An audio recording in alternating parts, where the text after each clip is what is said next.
Biar semua penyembahan kami hari ini seperti suatu suara yang merdu dan manis di telinga dan hati-Mu ya Tuhan.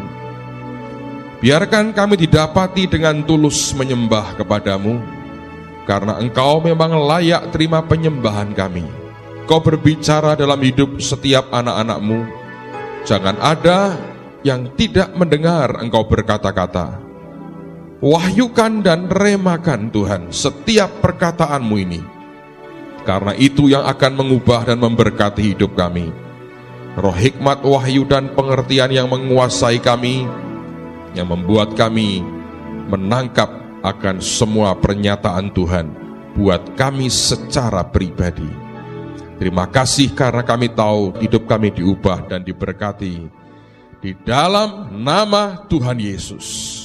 Dan semua kita yang percaya berkata, Amen. Oke, mari buka Ibrani pasal 12.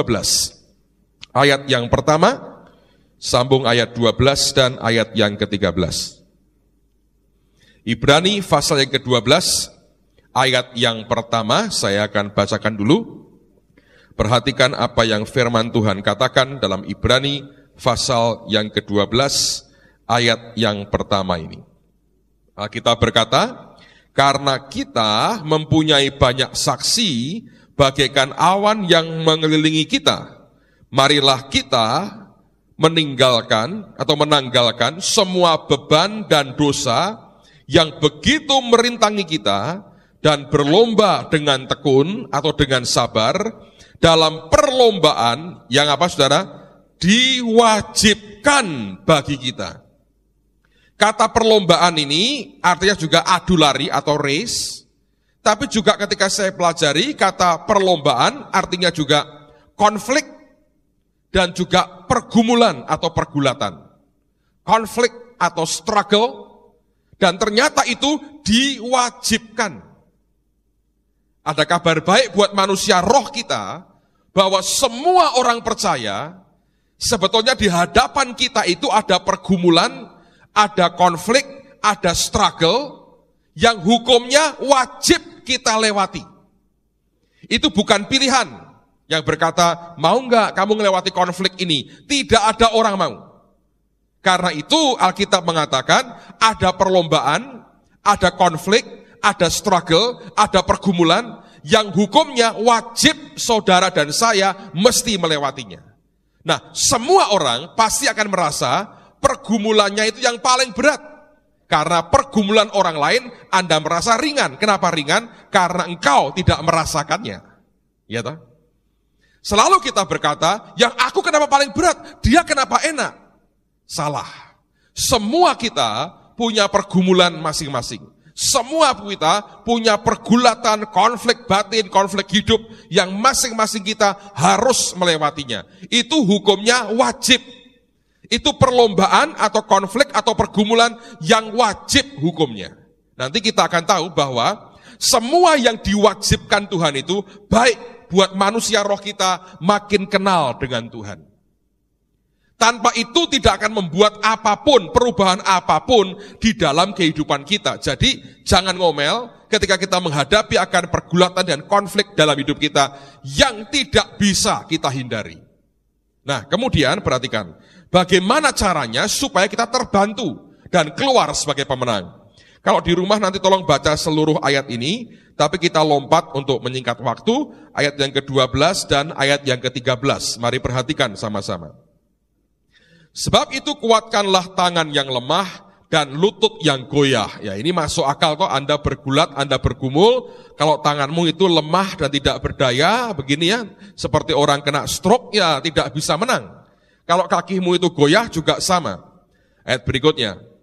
Dan perhatikan, ini yang penting, luruskanlah jalan bagi kakimu, sehingga yang pincang jangan terpelecok, tetapi menjadi apa saudara? Sembuh. Nah perhatikan, Alkitab mengatakan gini sebetulnya, buatlah jalan itu rata, buat kakimu itu menapak dan lari, supaya yang pincang. Jadi begini ya, harus kita akui dengan jujur, semua kita sebetulnya itu orang-orang pincang.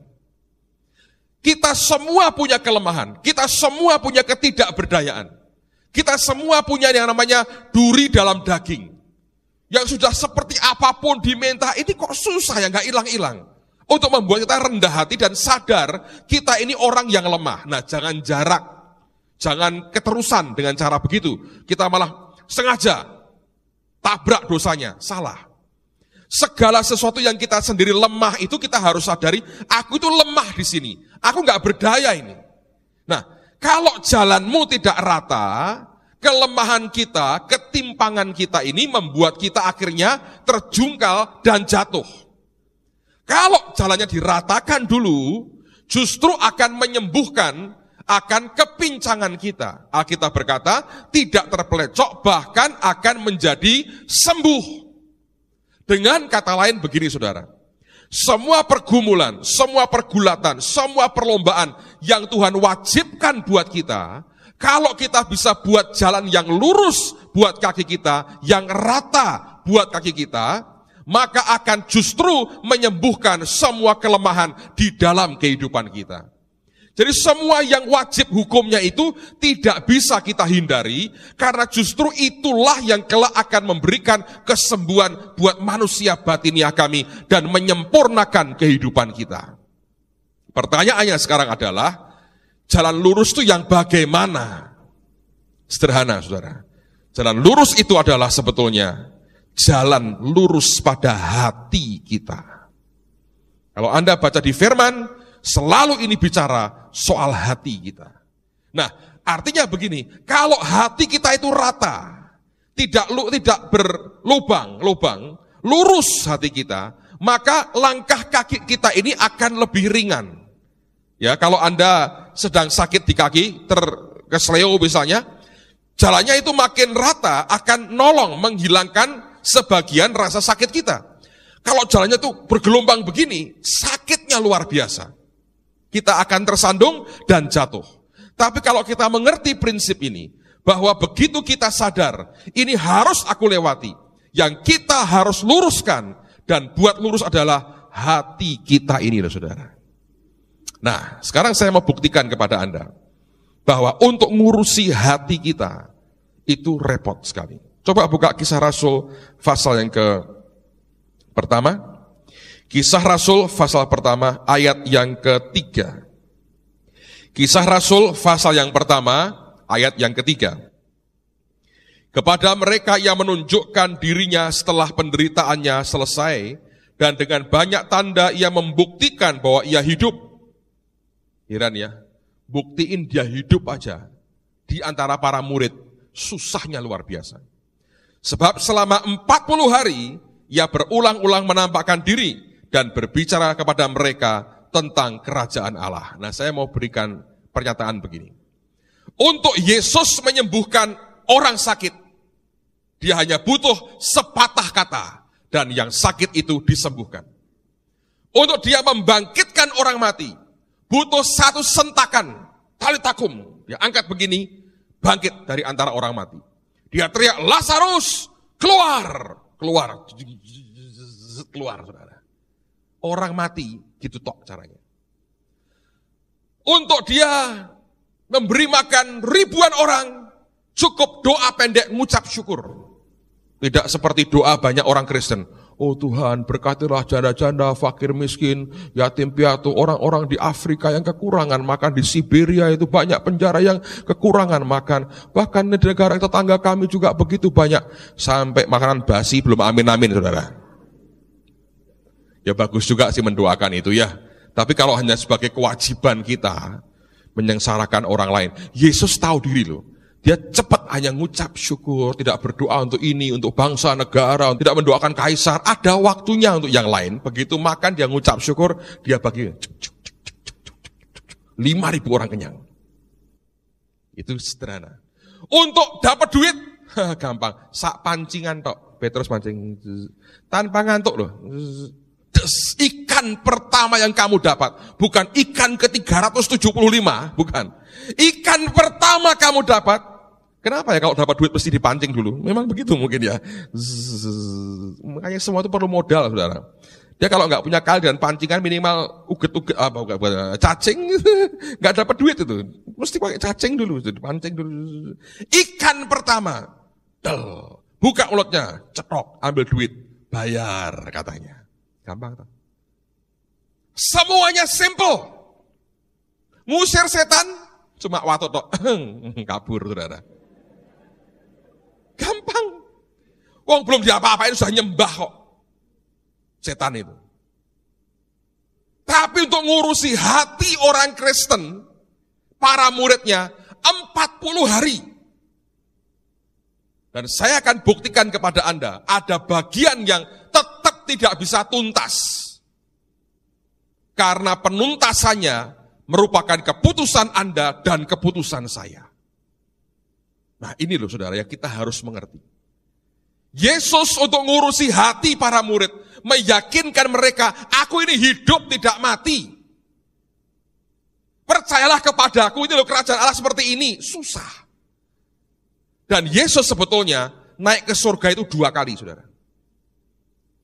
Yang sering kita bicarakan, yang kita peringati itu, waktu terangkat di depan 500 orang. Naik, gitu.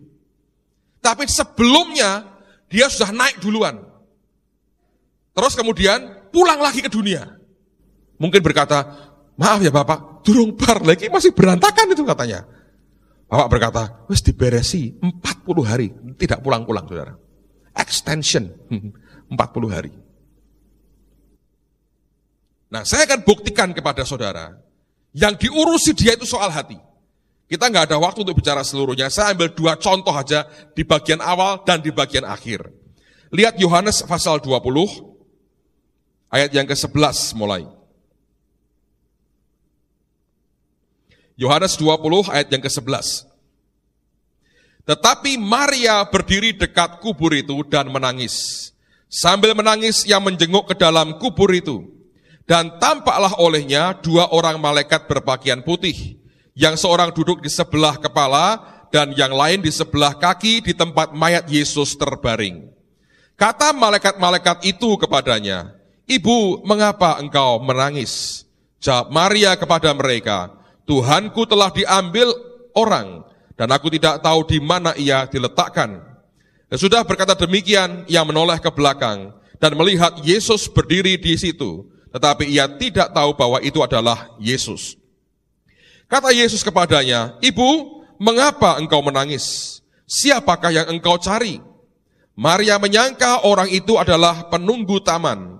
Lalu berkata kepadanya, Tuan, jikalau Tuan yang mengambil dia, katakanlah kepadaku di mana Tuan meletakkan dia, supaya aku dapat mengambilnya. Kata Yesus kepadanya, Maria. Maria berpaling dan berkata kepadanya dalam bahasa Ibrani, Rabuni, artinya guru. Kata Yesus kepadanya, janganlah engkau memegang aku. Perhatikan, sebab aku belum pergi kepada Bapa. Tapi pergilah kepada saudara-saudaraku dan katakanlah kepada mereka bahwa sekarang aku akan pergi kepada Bapakku dan Bapamu, kepada Allahku dan Allahmu. Maria Magdalena pergi dan berkata kepada murid-murid, aku telah melihat Tuhan dan juga bahwa dia yang mengatakan hal-hal itu kepadanya. Nah perhatikan, Maria ini bukan cuma menangis tapi meratap. Dan ketika dia meratap, dia lihat dalam kubur itu, dia ketemu 2 malaikat. Ditanya, Ibu, mengapa engkau menangis? Dia ngomong, Tuhanku dicuri orang. Lalu dia noleh ke belakang. Yesus berdiri di situ. Tidak tahu kalau itu Yesus. Ditanya, Ibu, mengapa engkau menangis? Apa yang kamu cari?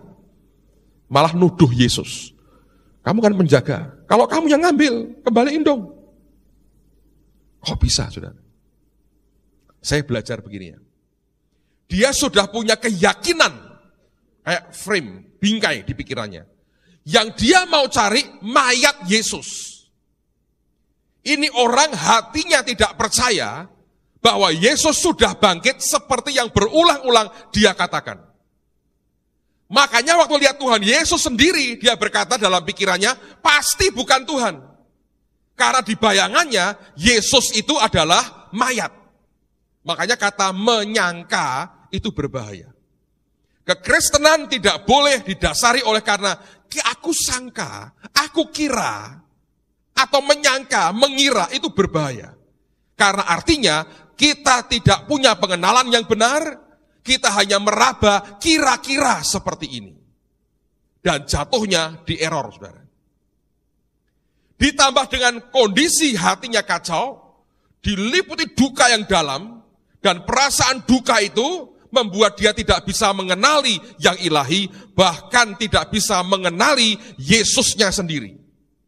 Dia bahkan menyalahkan orang lain. Dan orang yang seperti ini, itu error di bagian mata dan dalam pikirannya, kacau semua.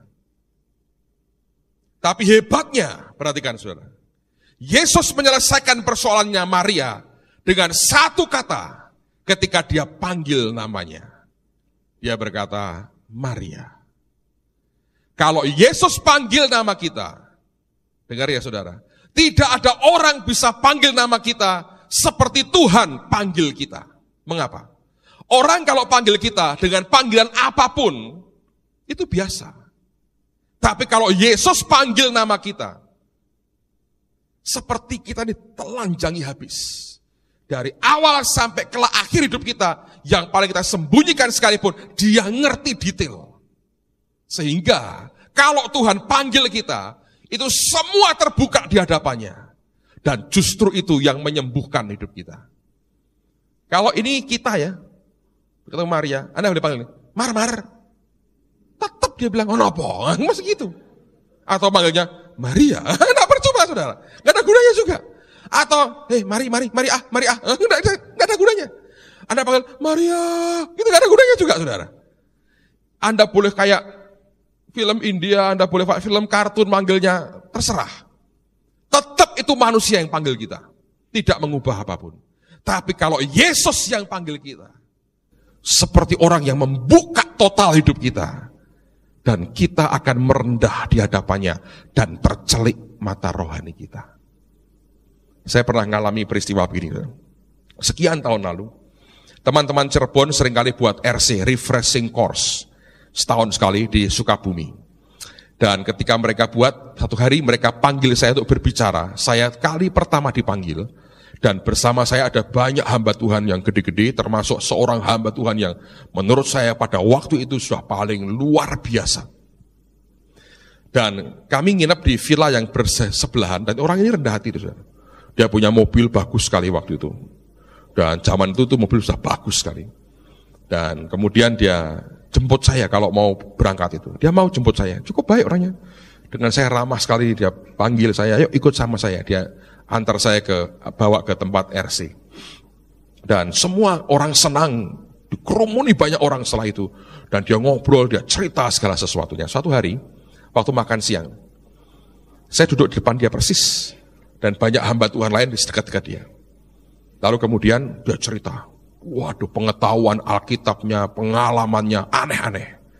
Satu hari pernah terjadi saudara, dia lagi mulai pelayanan itu ya, sudah mulai naik itu. Dia punya mobil biasa. Satu hari ada orang pengusaha berkata, Pak, maaf ya Pak, boleh saya pinjam kunci mobilnya, saya mau pindahin mobil Bapak. Oh saya aja yang pindahin, enggak Pak, saya bisa kok Pak, pinjam kunci mobilnya. Dikasih kan saudara? Kasihkan. Mobil saya yang ini, oh tahu Pak, tahu. Mobilnya dipindahin gitu. Terus balik di pengusaha ini. Ini Pak, kunci mobilnya. Loh kok beda, ini bukan punya saya kok. Mulai sekarang, ini punya Bapak. Dilihat diganti mobil bagus banget. Siapa yang tidak mau? Ya toh? Kapan ya Pak saya begitu? Kapan-kapan pasti, mudah-mudahan bisa. Jadi orang ini puja, orang disanjung, orang luar biasa. Tetapi, tetap ada bagian sisi lain dari hidupnya yang tidak pernah dia ceritakan. Hanya dia yang tahu, Tuhan yang tahu, dengan Tuhan yang tahu semua hidup kita. Kalau dia panggil nama kita, tidak ada orang bisa panggil kita seperti Tuhan panggil kita. Dengan kata lain begini saudara sekalian, kalau kita mau dijagai dari error hati ini, tidak ada pilihan lain kecuali kita harus bergaul secara pribadi dengan Tuhan. Nggak ada pilihan lain. Sebab yang itu akan mengubah banyak hal dalam hidup kita. Makin kita bisa mendengar dia berbicara, itu makin luar biasa. Saya baru cerita dengan Pak Ardian dan Bu Eli. Saya cerita dengan saudara, ini yang saya buat bertahun-tahun. Bertahun-tahun. Saya ini, gini saudara, sambil saya ini khotbah gini ya, otak saya kan tentu harus merangkai kata-kata. Tapi hati saya ini, itu ngobrol dengan Tuhan sendiri. Itu karena kebiasaan bertahun-tahun. Saya nyetir, saya baca buku, nonton TV aja. Itu hati bukan ke TV kok. Otak yang nikmat dilihat orang nyanyi, orang dagel ya saya ikut ketawa. Tapi di sini itu ngobrol dengan Tuhan Dewi. Tuhan gimana Tuhan ya ngomong Dewi. Tidak selalu dia ngomong, tapi tak ajak ngomong terus. Jadi hati ini tertuju ke dia. Kalau Anda perhatikan yang saya pernah berkali-kali ceritakan, semua hal besar yang kita lakukan sekian tahun terakhir, itu muncul karena suara Tuhan mendadak keluar. Bahkan di tengah-tengah lagi ngobrol, begitu keluar. Nah itu yang nolong kita. Lalu orang berkata begini, tapi Pak saya nggak pernah dengar Tuhan ngomong. Nggak percaya saya. Kita kan banyak anak muda saudara. Saya berkata, saya bilang, heran ya anak-anak muda kita ini. Kalau soal jodoh kok bisa ngerti Tuhan berkata. Kalau sudah selesai, hilang lagi. Kesimpulannya apa? Saya berkata begini, kita ini pasti mendengar apa yang kita anggap penting dalam hidup kita. Nah suara Tuhan seringkali belum tentu kita anggap penting. Banyak orang Kristen menganggap kehendak dan kepentingan dan suaraku yang paling penting, bukan suara Tuhan yang penting. Penting Pak buat saya, iya penting kalau suara Tuhan sesuai dengan maumu. Kalau enggak penting. Ingat saudara ya, orang itu mendengar apa yang dia anggap penting. Ada cerita begini. Di Amerika itu kan ada tempat penampungan orang-orang Indian, sudah lama sekali. Daripada mereka berontak, mereka diisolasi dalam sebuah ruangan yang tanah yang luas sekali. Mereka boleh berburu, mereka boleh meneruskan tradisi mereka, nggak diganggu apa-apa. Dan tidak boleh ada orang kulit putih tinggal di daerah itu. Itu memang daerah apa ya namanya ya, reservasi gitu, untuk orang-orang Indian. Satu kali ada orang Indian tua berkunjung ke kota. Dan ini orang suka berkelana, dan ini orang tua. Punya teman orang bule tinggal di kota dekat tempatnya dia. Pada waktu makan malam, di rumah di kota itu, si orang India ini berkata begini, aku mendengar suara jangkrik di sini. Si bule berkata, kamu ini berkhayal, di kota nggak ada jangkrik, jangkrik dibasmi di sini. Indian berkata, saudara, aku ini harus dengarkan alam setiap saat. Di tempatku tidak ada traffic light, tidak ada komputer, nggak ada telepon. Aku harus membaca arah angin, mencium bau, melihat, mendengar, melihat bintang sebagai arahku. Kalau malam, alam merupakan sinyal, tanda buat aku. Telingaku mendengar. Dan dia berkata, ada jangkrik satu di rumahmu. Bantah-bantahan saudara, yang bule tidak percaya. Dia berkata, nggak mungkin. Indianya berkata, kalau tidak percaya, beri saya waktu untuk cari jangkrik di rumah ini. Oh silahkan katanya. Lalu Indianya mengendap dan telinganya ditempelkan di lantai. Persis kayak film-film itu saudara. Terus dia berkata, dia pindah lagi, tempelkan lagi. Tiba-tiba tangannya masuk di bawah kolong lemari. Cuk. Keluar lagi. Dia buka tangannya, ada jangkrik. Dia bilang, lihat, ada jangkrik di rumahmu. Si bule berkata, wah betul, ada jangkrik di rumahku. Lagi ngobrol lagi, cucunya si bule ini masuk. Naik ke atas. Itu kan semua kan karpet saudara.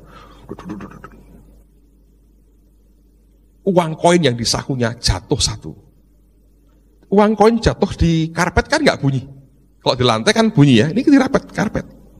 Si bule berkata, ada uang koin jatuh. Indian berkata, telingaku ini peka. Aku tidak mendengar apa-apa. Bule berkata, aku tidak mengada-ada. Indian berkata, kamu ikut-ikutan aku, sok peka katanya. Tidak, aku dengar ada koin jatuh. Lalu Indian berkata, boleh cari mana koinnya. Bulenya berkata, kita cari bareng-bareng katanya. Lalu mereka jalan, saudara. Aku dengar dari arah sini, koin jatuh, duit jatuh katanya. Sekian menit, ketemu. Uang cucunya yang jatuh. Dia ambil koinnya, dia berkata, nih aku berkata apa? Ada koin jatuh. Lalu Indian ini bijaksana, dia berkata, memang yang kita anggap penting itu yang kita dengar katanya. Kamu tidak perlu jangkrik untuk menunjukkan arah. Makanya kamu tidak dengar. Aku tidak perlu duit. Tapi kamu menganggap duit itu penting sehingga jatuh di karpet pun kamu bisa dengar. Moto duiten ternyata, saudara. Hidup kita begitu. Yang engkau anggap penting, pasti engkau dengar. Ya tak? Coba lihat, buka Alkitabmu. Ayat-ayat seperti apa yang engkau garisi kasih spidol, akan tahu yang engkau anggap penting yang mana. Sebagian besar berkat, berkat, berkat. Naik kutuk, disilotip, cekrek. Orang perlu ini. Berkat ini begini, amin, amin. Sampai bolong Alkitabnya itu sampai gak kebaca.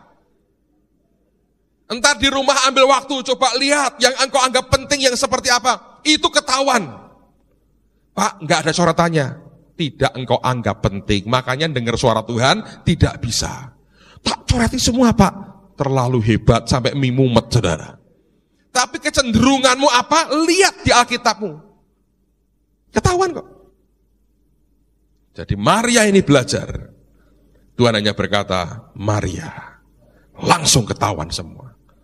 Kalau mulai error dalam hati, hanya satu caranya, bereskan dengan Tuhan. Amen. Yang kedua, lihat di Yohanes 21, ayat yang ke-20 sampai dengan ayat yang ke-23. Pokoknya kalau hidupmu sudah mulai uring-uringan terus, itu seperti sudah mulai kayak Maria, sudah mulai kalut, tanda Anda sudah lama tidak mendengar namamu dipanggil Tuhan. Engkau tidak lama tidak mendengar dia berkata-kata. Mungkin karena ada hal lain yang masih engkau anggap lebih penting dari suaranya. Yang kedua, ini merupakan bagian terakhir daripada ministrinya. Ayat yang ke-20, Yohanes 21 ayat 20. Ketika Petrus berpaling, ia melihat bahwa murid yang dikasihi Yesus sedang mengikuti mereka.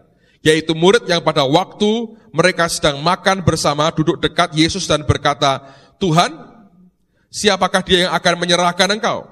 Ketika Petrus melihat murid itu, ia berkata kepada Yesus, Tuhan, apakah yang akan terjadi dengan dia ini?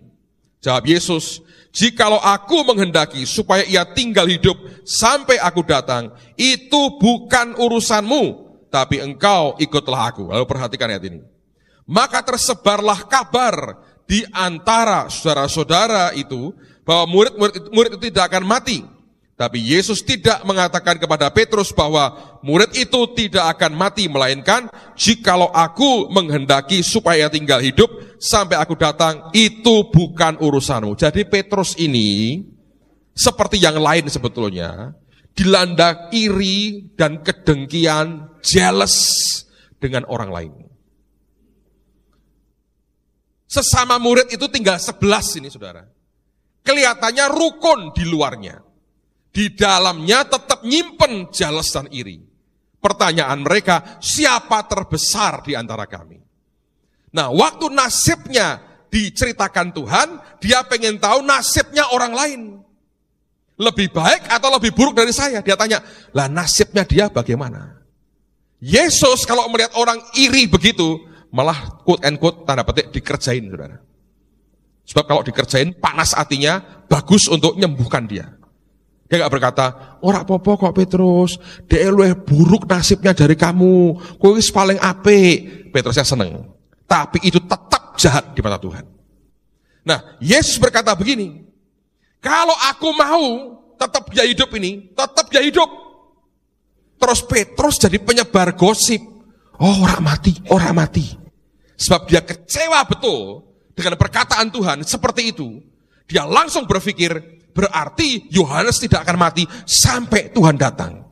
Dia cerita-cerita, nyebar-nyebarkan kemana-mana. Nah perhatikan, iri hati, kompetisi, jealousy, dengki, menciptakan error di telinga dan mulut kita. Kalau telinga sudah salah dengar, mulut salah ngomong pasti. Ya kan? Dan ini yang tidak disadari oleh orang Kristen. Berapa banyak anak-anak Tuhan yang di dalam hatinya sebetulnya penuh dengan kedengkian, iri melihat orang lain. Ingat loh saudara, semua kita punya pergumulan pribadi, konflik pribadi, perjuangan pribadi, perlombaan pribadi, yang semua kita harus masing-masing wajib selesaikan. Tidak usah ngurusi orang lain karena dasarnya dengki. Anda boleh care orang lain karena kasih, bukan karena iri. Tapi kalau muncul karena iri, itu berbahaya. Ini timbulnya di dalam. Kerusakan, kejahatan di dalam yang di luar gak kelihatan. Di luar bisa senyum, bisa nice, bisa baik, bisa kelihatan innocent, tidak bersalah, kelihatan begitu sopan, begitu manis. Dalam hati tidak ada orang yang tahu. Dan ini yang sebetulnya ternyata sampai dia terangkat ke surga kali yang kedua, Yesus tidak bisa menyelesaikan. Sebab apa? Mau selesai atau tidak, tergantung dari keputusan kita sendiri. Mau berhenti tidak, dengki dan iri dengan orang lain. Dan belajar mengucap syukur terhadap apapun yang kita lewati. Dan seringkali yang jahat di dalam ini saudara, tidak ketahuan. Banyak orang kan kelihatannya kalau Anda lihat, manis sekali, baik, sopan, santun, alim, kira-kira kayak alim ulama, begitu ya. Baik, tidak berdosa, surga tingkat 12 orang seperti ini. Dalamnya susah ditebak, saudara. Ingat, ini tersembunyi di dalam kita. Saya ada cerita, agak menjijikkan tapi baik untuk Anda kenang. Waktu perang Korea, ini true story, waktu perang Korea, kan banyak tentara Korea akan dikirim ke Korea Selatan, bantu Korea Selatan perang lawan komunis Korea Utara. Ada sekelompok tentara Amerika, sekian puluh orang gitu, yang dikirim perang ke sana. Mereka perlu tukang masak, mungkin karena hobinya makan kimchi mereka di sana. Dan mereka membayar, mereka menggaji akan satu pemuda Korea untuk jadi tukang masak kelompok tentara Amerika ini.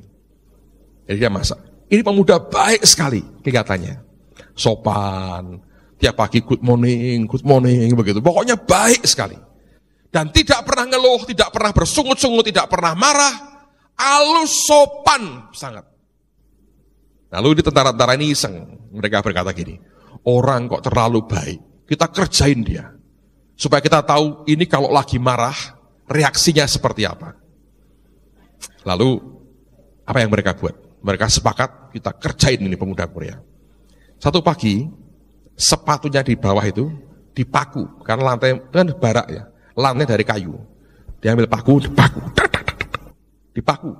Dia kan nggak tahu dipaku. Pagi-pagi dia bangun, dia mau pakai sepatunya untuk kerja, masak, makan pagi. Dia masukkan kakinya 2, dia mau jalan, nggak bisa, jatuh, kublak, jatuh. Semua orang ketawa, wah, apa reaksinya? Senyum. Dia senyum, dia thank you, katanya begitu aja. Dia ambil catut, dicabuti pakunya, terus kemudian sepatunya dilihat bolong, tetap dipakai lagi. Terus dia bilang, good morning, ke dapur, masak. Diperhatikan, tidak marah. Di dapur pun bersiul-siul, nyanyi, tenang. Heran ya, orang ini kok cool banget ini. Dikerjain begitu tidak marah. Mereka belum puas. Mereka bilang, tambahi kerjaan lagi. Kerjain lagi. Satu pagi mereka taruh ember dengan air es yang dingin di atas pintunya. Kalau dibuka begini, akan kesiram dia. Lalu pagi-pagi sekali, dia bangun pagi-pagi untuk siapkan sarapan pagi buat para tentara itu. Dia buka pintu kamarnya, basah, kaget saudara, air dingin banget pagi-pagi. Anda bisa ngerti. Mereka semua tertawa. Dia tetap senyum. Dia bilang, thank you very much. Good morning katanya. Dia ambil handuk, dipel airnya. Dibersihin lantainya. Baru dia bersihkan badannya, ganti pakaian. Keluar lagi, Senyum, bersiul-siul, santai, masuk dapur, kerja, nyiapkan makan, kasih makanan semua. Senyum. Tidak ada jengkelnya sama sekali, enggak ada. Sama sekali. Dan itu terjadi berkali-kali. Dan tetap dia senyum. Satu kali tentara-tentara ini merasa bersalah. Orang baik kok kita kerjain seperti itu. Wah, kita harus berhenti dah. Kita harus minta maaf. Kalau dia nanti keluar, kita malah repot. Satu pagi mereka kumpul, diundang orang Korea ini. Habis makan pagi diundang. Lalu komandannya berkata begini, kami ini merasa bersalah katanya. Selama ini kami ngerjain kamu dan tidak pada tempatnya. Kami minta maaf. Mulai sekarang, sepatumu tidak akan kami paku. Tidak ada air dingin akan disiramkan ke kamu. Semua yang jahat yang kami buat tidak akan kami lakukan. Kami mohon dimaafkan. Semua bilang sorry ya, sorry katanya. Yang Korea ini cuma berkata, thank you very much, gitu saudara. Santai, cool sekali. Setelah mereka selesai ngomong, pemuda Korea ini berkata begini, jadi kamu berjanji tidak akan maku sepatuku lagi. Ya, kami berjanji. Semua berkata, janji semua? Ya. Kamu berjanji tidak akan nyiram aku dengan air dingin lagi. Mereka semua berkata, ya kami berjanji, pokoknya kami tidak akan lakukan itu lagi. Kamu janji tidak ngerjain aku lagi sejak hari ini. Ya tidak, kami berjanji, kami akan baik dengan kamu. Lalu dengan tenang dia berkata, kalau begitu aku juga berjanji. Mulai hari ini, tidak ada ludahku di sup yang aku sajikan kepadamu. Jadi didoni saudara ngerti?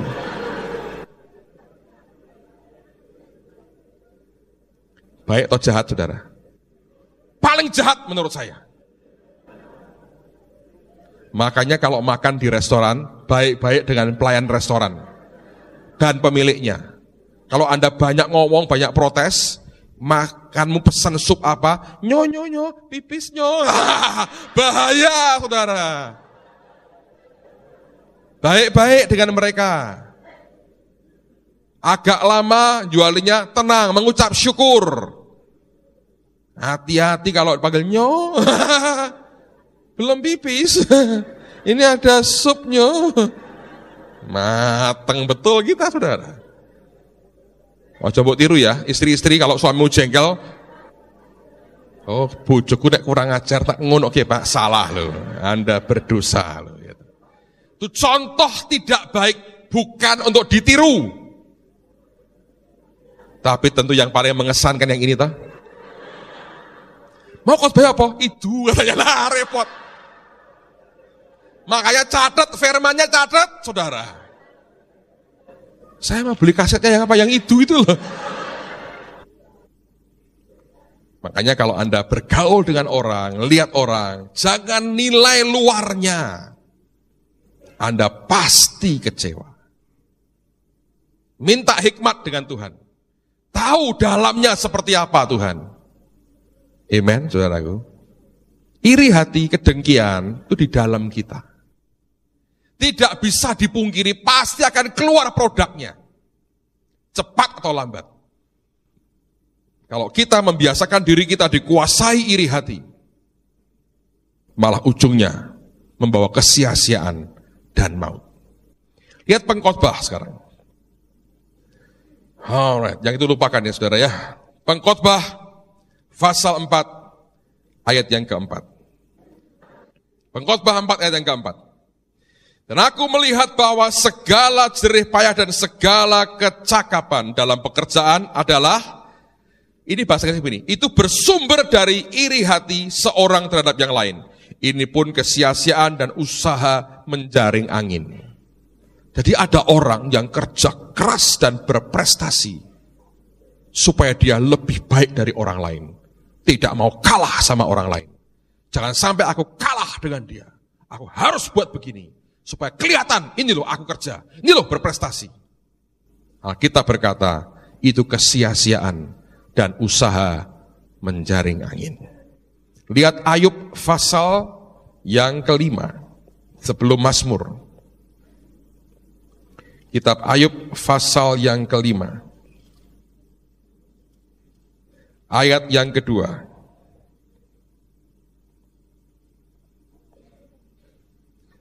Ayub pasal 5 ayat yang kedua.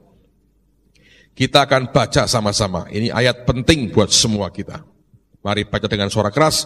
2, 3. Sesungguhnya orang bodoh dibunuh oleh sakit hati, dan orang bebal dimatikan oleh iri hati. Jadi kalau kita sakit hati, iri hati itu mematikan dan membunuh.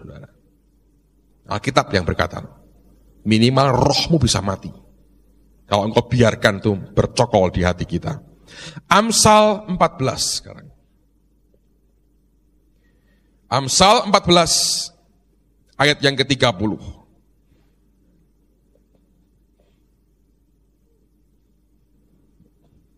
Amsal 14 ayat yang ke-30. Kita baca dengan suara keras juga. 2, 3. Hati yang tenang menyegarkan tubuh, tetapi iri hati membusukkan tulang. Keropos, ada kasih kalsium kayak apapun, tetap nggak mempan, saudara. Karena Alkitab berkata iri hati membusukkan tulang. Nah kalau tulangmu sudah busuk, habislah kita. Ayat terakhir, Yakobus pasal yang ketiga. Surat Yakobus pasal 3, ayat 13 sampai dengan ayat yang ke-18. Yakobus pasal 3, lihat mulai ayat yang ke-13. Siapakah di antara kamu yang bijak dan berbudi? Baiklah ia dengan cara hidup yang baik menyatakan perbuatannya oleh hikmat yang lahir dari kelemah lembutan. Jika kamu menaruh perasaan iri hati dan kamu mementingkan diri sendiri, janganlah kamu memegahkan diri dan janganlah berdusta melawan kebenaran. Itu bukan hikmat yang datang dari atas, tetapi dari dunia, dari nafsu manusia, dari setan-setan. Sebab di mana ada iri hati dan mementingkan diri sendiri, di situ ada kekacauan dan segala macam perbuatan jahat. Tetapi hikmat yang dari atas adalah pertama-tama murni, selanjutnya pendamai, peramah, penurut, penuh belas kasihan, dan buah-buah yang baik, tidak memihak dan tidak munafik. Dan buah yang terdiri dari kebenaran ditaburkan dalam damai untuk mereka yang mengadakan damai. Jadi kalau kita itu lahirnya dari iri hati, keluarnya tetap tidak baik. Dan itu sumbernya bukan dari atas, dari dunia, hawa nafsu manusia, dan dari setan-setan, saudara. Jangan kita umbar iri hati kita. Dan ini akan menciptakan gosip di mana-mana. Gosip tidak bisa engkau lawan. Gosip akan mati sendiri kalau kita membalas kejahatan dengan kebaikan. Amen. Alkitab berkata, kalahkan kejahatan dengan kebaikan. Siapapun yang engkau tahu berbuat jahat buat saudara, balas dengan kebaikan. Hanya itu yang bisa mengalahkan kejahatan. Kalau Anda balas dengan perkataan, balas dengan tindakan jahat, tidak ada gunanya. Kalahkan kejahatan dengan kebaikan. Amen, saudara. Ada sebuah cerita, sekian tahun lalu, sebelum tahun akhir 90-an, kota Berlin terbelah dua, antara Berlin Barat dan Berlin Timur. Yang Barat dikuasai Amerika CS, yang Timur oleh Soviet CS. Ada tembok Berlin yang tebal sekali, memisahkan keduanya. Orang komunis itu iri dengan yang Barat, karena mereka ekonominya hancur, semuanya hancur.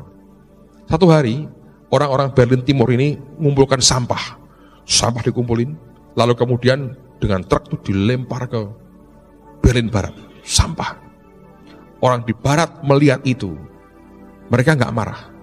Mereka beli dari supermarket, dari mall, makanan kaleng, roti, daging yang masih bagus. Dengan truk, gantian dilemparkan ke sebelah sana. Dengan spanduk tulisan begini, memang orang hanya bisa memberi yang kita punya. Kamu sudah memberi yang kamu punya, kami beri yang kami punya. Sejak hari itu tidak ada sampah selembar pun masuk ke Berlin Barat, saudara. Sebab mereka malu, ternyata mereka cuma punya sampah. Tapi di sana mereka punya kemakmuran dan kebaikan. Kejahatan hanya bisa kalah oleh kebaikan. Amen. Coba ngomong pada sebelahmu, ojo sok meri. Mari berdiri sama-sama saudara. Haleluya.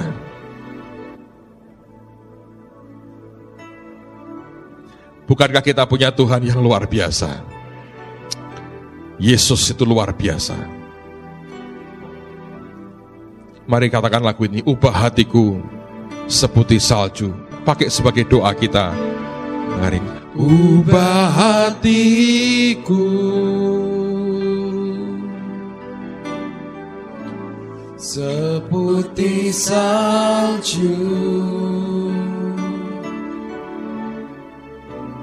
Ubah hatiku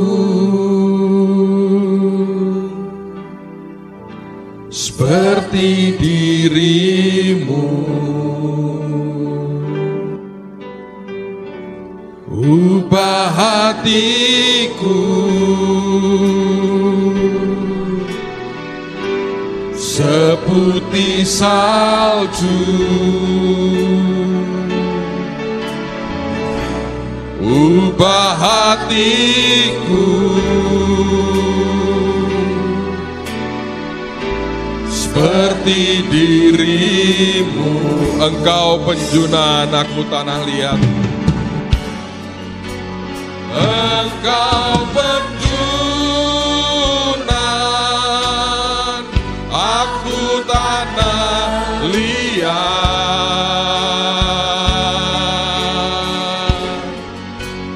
Bentuk jadikan ini doaku.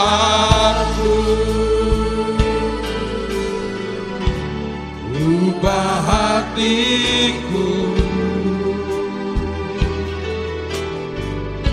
seputih salju. Ubah hatiku seperti dirimu.